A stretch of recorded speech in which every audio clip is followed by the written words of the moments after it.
The freedom to come and go is the very freedom conquered by the being from the work in the consciousness of himself. Until he conquers himself, the being does not conquer his freedom. The paths to this conquest are clear in the book. First, vision, purity, innocence, faith, courage, diligence, constancy, and prudence guide the being on the journey, offering him the correct vision of his counterpart and the necessary tools. The path of the individual, united with his counterpart, although not the only one, is a sure way to the origin. The allegory of the alchemical hermaphrodite also demonstrates this. The offering of a dry path and a wet path is from the generous recognition of the moment of the being by the being himself. Any question is clarified through work, and never pay close attention to this, never outside of it, as any guidance is always and only for the worker, whose obstinacy will bring certainty and ensure victory.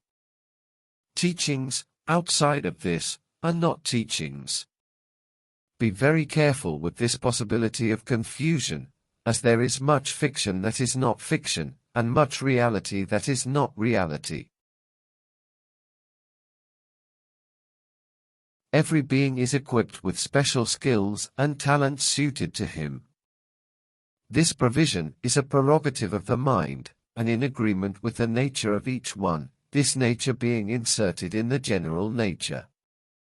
But power, pay close attention to this, is permanent in the being, and is neither imposed nor conquered.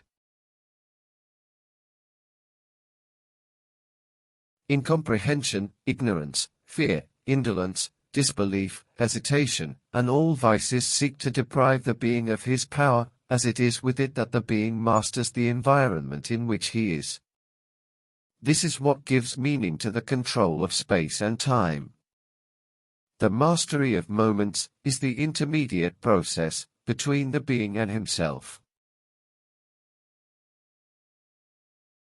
There are moments when the being is like the Lord forgotten by life, as the presence of cunning in the intermediate layers that keep him in manifestation imposes the character over the being. The fragility and submission of the character to the play have been demonstrated in all ways. Coming from the imagination of the author, the character has the being as a continuous motor, as, when the former is extinguished, the latter continues on the path. The pictography of the book is largely enlightening that author, actor, and character are intermediate states of the being.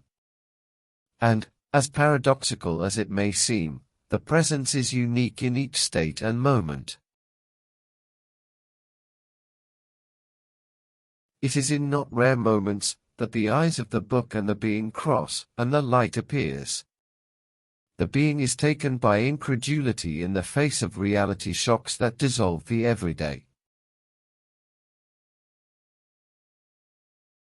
Insanity is the counterpoint that initiates the rupture with the told story. The arguments are faced with acumen, and the imposed life loses its meaning.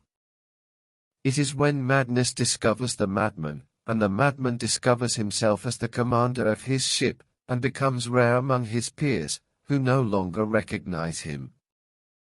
Let it not be vulgarized, and let the real meaning of madness and madman that the book brings be understood.